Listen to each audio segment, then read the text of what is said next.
May bahay na nirentahan ng short term lang, wala pang isang buwan. Pero ang rumenta nito, para raw inangkin na ito at pina-house blessing pa? May pa-house blessing sa isang 2-story na bahay sa Ilocos. May mga bisita. Meron pang pa-catering. Siyempre, may dumating na pare para basbasan ang bagong tahanan. Ang selebrasyon, mukhang pinaghandaan ng husto. Hanggang lumabas ang nakagugulat na katotohanan. Ang nagpabendisyon, hindi pala sa kanya ang bahay. Kaloka! Ang lala ng fantasy, napakagastos. Ay, ganda. Siya lang nakaisip niyan. Naglaro na naman ng yaman-yamanan si Madam. Kung gayon, sino ang nagpa-house blessing? Sino rin ba ang totoong may-ari ng bahay? At heto pa ang mas nakakaloka. Ayon sa investigasyon, hindi lang ito yung tinatawag na delulu moment o pagpapanggap. Posible raw na bahagi ito ng isang modus. Ang kontrobersyal na bahay nakatayo sa bayan ng San Nicolas sa Ilocos Norte. Merong 4 na kwarto, maaliwalas na sala at malawak na dining at kitchen area. Mula sa balkonahe, tanaw ang pool at 2 villa. At ang maswerte at lubos na nagagalak na nagpatayo ng bonggang bahay na ito, walang iba kundi ang negosyanteng si Lucky Joy. Ang laman po nito is yung mismong certificate of title. Ang kanyang resibo, ang hawak na titulo ng kanyang arkitekto na si Julio. Ang nakapangalan talaga is Lucky Joy Dumlao, married to Gary Dumlao. So ito talaga nagpapatunay. Pero paglilinaw ni Joy, hindi raw siya ang nagpa-party at nagpa-bless sa bahay. Paanong mangyayari ito? Gayong si Lucky Joy nasa Hawaii at doon nakatira. Nakapunta ka dito 2009 dahil pinetisyonan ako ng asawa ko. Ang business namin is rental car. Ang bahay, pinag-ipunan daw nila ng kanyang mister. Yan yung first investment namin. Natapos yung bahay December of 2023. Nagpa-housewarming kami April 2024. Pero dahil minsan lang naman sila umuuwi ng Pilipinas, pinarentahan nila ito. At ang isa sa mga naging kliyente nila, ang nagpakilalang Pilipinong doktor daw sa Canada na itago natin sa pangalang Marie. Nagrenta siya sa akin, kung hindi ako magkakamali, 2023. Ang papakilala na sa akin noon is surgeon siya. Hindi ko ini-expect na we're gonna be close or anything. Maayos naman daw ang kanilang unang transaksyon. Katunayan, nitong Disyembre, nirentahan pa raw ulit ni Marie ang bahay. Tinawagan niya ako, ate, pwede ba ako magrenta sa'yo directly? Sabi ko, okay lang naman. December till January siya nagrenta sa akin. Kalaunan, nagpahiwatig na raw si Marie na hindi na lang niya gustong rentahan ang bahay. Gusto na rin niya itong bilhin. Pero kung we're at the same price, at the right price yung price natin, why not? Sabi ko kay 20 million. What about we do it 19 million? Sabi niya. Okay, sabi ko. Uuwi na lang kami and then isasama ko na yung pagdadraft ng deed of sale. Pero hindi naman daw agad ito nakapagbayad. Sabi niya, naka-freeze yung account nila. Kaya sabi ni Arky, ngayon, hintayin ko yung cheque mo, ma'am, sabi sa akin ni Arky. At kahit hindi pa raw tuluyang naililipat sa pangalan ni Marie ang bahay, aba, pinarenovate niya na ito kay Julio. Magsesend ako ng 1.5 million pesos sa'yo, architect. Pinakita pa nga sa akin yung itsura ng cheque. Yan ang gagamitin ko pagdating ko dyan sa Pilipinas. Napaniwala niya ako.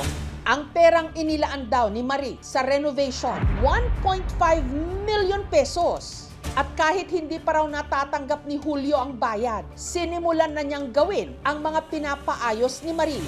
Yan yung sinabi kasi ng may-ari na susundin lahat yung sasabihin yung mismong bibili at saka magrerenta dahil sila nag-usap. Gusto niyang itaas ito, bakod at saka lagyan ng tapal ito lahat-lahat. Yung mga water lines nito, saka yung dynamo, pressure tank, pinalitan namin lahat yan.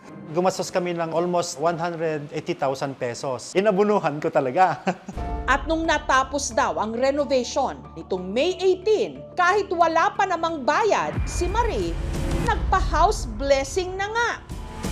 At ang kinuha niyang caterer, mga kaibigan din ni Lucky Joy. Nakisuyo kasi yung best friend po namin na si Lucky Joy na tulungan namin po si kasi magpapa-dinner po sa bahay nila. Sinabi niya sa akin na mag-order ka ng pang 75 person, pero pinadagdag niya ng 100 person worth 42,000. Kabilang sa mga dumalo, mga tauhan ni Lucky Joy. Kasama na ang house maintenance ng bahay mismo na sina Rex. Pumunta ako naglinis. Sinabi na punta kayo sa hapon mag-blessing. At ang caretaker na si Julie. Idi nagpa-blessing ngamin, gaputa daak dito, idi nag-live nakita da, impa-ikat na. Pero ang may-ari pa rin ng bahay na si Lucky Joy, nagulat na lang sa kanyang nabalitaan. Bakit may picture sila dyan? Hindi pa nila bahay yan ah. Bahay ko pa rin yan. Pumunta ka ngayon, sabihin mo, tanggalin lahat ng picture at lumayas na, sabi ko. Sa puntong yon, tinawagan na raw niya si Marie. Nagmamakawa na ate, pwede bang pasensya ka na ate, hindi ko alam. Disrespectful na yan, sabi ko. 1 o'clock in the afternoon, umalis na sila. Pero hindi pa pala doon natatapos ang kwento. Nagsisimula pa lang. Dahil matapos mag-viral ang ginawa ni Marie na pagpapa-house blessing sa bahay na hindi pa naman sa kanya, isa-isa nang naglutangan ang iba pa niya di umanong mga naagrabyado. Kabilang na ang mga nag-cater sa pa-house blessing niya na sina Donna at Mia. Nakalagay sa remittance worth 42,000. Pumunta po si Donna para pick upin yung pera. Pero nung kukunin niya po sa remittance po ay wala pa raw dumating po na confirmation. Nagpabalik-balik ako ng 3 beses. Hindi ko naman makukuha kasi invalid yung pera mo. Sabi niya sa akin, kung hindi dahil sa'yo, hindi naman ako mag-o-order. Tulungan mo ako. Ang kapatid ko yung nagbayad dun sa catering. May content creator ding nakipag-ugnayan kay Lucky Joy at nagsabing muntik na raw siyang ma-scam ni Marie. Siya, si Badet. Nagtitinda-tinda lang ako ng pabango online sa Facebook. Si Marie, isa raw sa followers ng kanyang Facebook page kung saan siya nagpo-post ng content at nagbibenta ng pabango. Sabi niya, gusto niyang magbigay ng cash gift sa amin. Nagbigay siya ng 3,000. Legit naman yun, na-send naman niya. Thank you so much, madam! Next call niya is, nag-order siya ng worth 29,500 na pabango. Nagpadala siya ng remittance worth 50,000. Bayad ng pabango yun, nagsisend siya ng resibo. Pero nadiskubre raw ni Badet na ang ipinapadala sa kanyang resibo ng bayad di umano ni Marie, peke. Kung saan-saan akong remittance center nag-try, sabi talaga wala. May control number siya, pero wala talaga. Sabi ko kay Badet, i-post mo to para maano na rin sila sa pang-i-scam. At tila humahaba pa ngayon ang listahan ng mga nagrereklamo kay Marie. Kasama na riyan ang wedding coordinator at caterer mula sa Kalinga na si Rosil. Sa ipinadala niyang pahayag sa aming programa, inilahad ni Rosil na hindi raw binayaran ni Marie ang balanse nitong 174,000 pesos matapos siyang kuning wedding supplier taong 2023. After the wedding, I repeatedly attempted to contact and her husband to collect the remaining balance for the services I had provided. However, they continuously delayed payment by making various promises and excuses. Ayon sa mga nagpapakilalang na biktima di umano ni Marie, wala raw katotohanan na health worker ito sa Canada. Can you double check if someone live in this place, if you can find out what's going on with this person? Sabi ko dun sa kaibigan ko sa Canada. Sabi niya sa akin, it's online. Makikita mo, unregistered nurse. Nag-imbestiga ang aming team na pag-alamang unregistered si Marie sa College of Nurses sa Ontario, sa Canada. At ang social media account na gamit niya, deactivated na. At nang sinubukang tawagan ang gamit niyang contact number, idinirect ang tawag sa voicemail. Dito sa bayan ng Bangi sa Ilocos Norte, naroon ang nagpakilalang tiyahin daw ni Marie na si Geraldine. Sinabihan kami ng auntie namin na nagpa-house blessing sila. Lahat taga-Bangi, sinabi niya, ay, ang ganda ng bahay. Sabi ko, oh, edi congratulations. At hindi raw ito ang unang beses na nagpa-party si Marie sa bahay o property na hindi naman niya pag-aari. Hindi ko naman masasabing matagal na gawain yan, ma'am. Pero yung sa resort na to, yun lang talagang alam kong ano nila. Patunay dyan si Ray na nakatransaksyon daw si Marie taong 2024. Sinabi raw ni Marie na gusto nitong bilhin ang 1.5 hectares na lote ni Ray sa halagang 7.4 million pesos. Plano raw kasi ni Marie na gawin itong resort. Nagkasundo na sa presyo. Pupunta na yun dito sa Pilipinas para tingnan yung lote. Pagkatapos yun, sabi niya mag-initial ng 1 million. Nagkaroon pa raw ng groundbreaking para sa ipatatayong resort. Pero gaya ng naranasan ni na Lucky Joy, tumalbog o hindi rin dumano na encash ang checking ibinayad ni Marie. Kita pa yung resibo na pinag-deposit yung remittance. Pabalik-balik yung kapatid ko sa sinabing bangko, wala naman. Sabi yung manager, baka na-delay lang. Ang dami namang rason. Pero may duda na ako noon kasi mag-iba-iba yung mga salita niya. Tapos yung halaga ng pera, imposible na makahanap ng ganitong pera. Itong nakikita nyo, nakatayong steel bar, ito ay bakod ng lote na gagawin na resort. Itong hollow blocks na nakikita nyo, wala pa, sirang-sira na kasi 2 years na na-stack na to, kaya mas nasisira na. Imbes na mataniman pa ng mga gulay, hindi na, kasi nabakpilan na yung mga graba na eh. Paano pa matataniman yun? Wala na.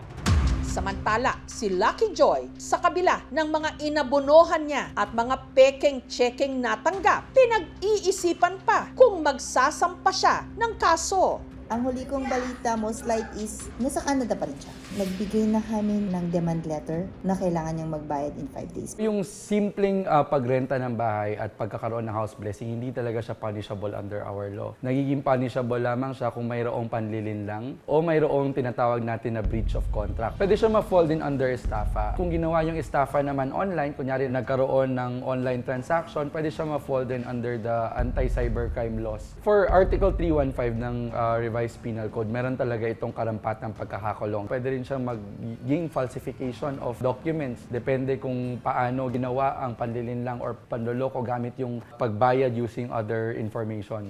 Ang red flags na dapat nating bantayan ay siguro yung sinisigaw yung yaman. Tawag natin yata doon ay loud flexing. Dahil ang tunay naman na mayaman ay hindi sinisigaw yung yaman nila. Siguro yung mga inconsistencies na dati naman parang wala, tapos biglang nagkayaman na parang may gap kung paano sila yumaman. Or kung meron silang mga anggulo na it's too good to be true. Maraming reasons para magpanggap na mayaman. Baka mababa yung self-esteem nila. Yung iba naman type lang nila manginggit. Yung iba naman ay narcissistic. So gusto nila yung attention. Ang purpose nun ay madagdagan yung credibility nila para maniwala ang tao sa kanila. Gagamitin nila na mag-scam. May konti pa akong awa sa'yo. Konti pa.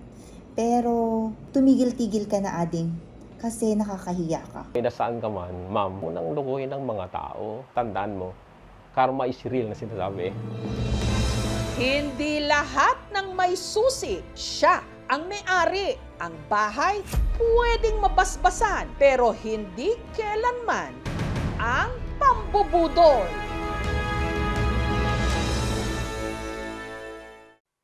Thank you for watching, mga kapuso. Kung nagustuhan niyo po ang videong ito, subscribe na sa GMA Public Affairs YouTube channel.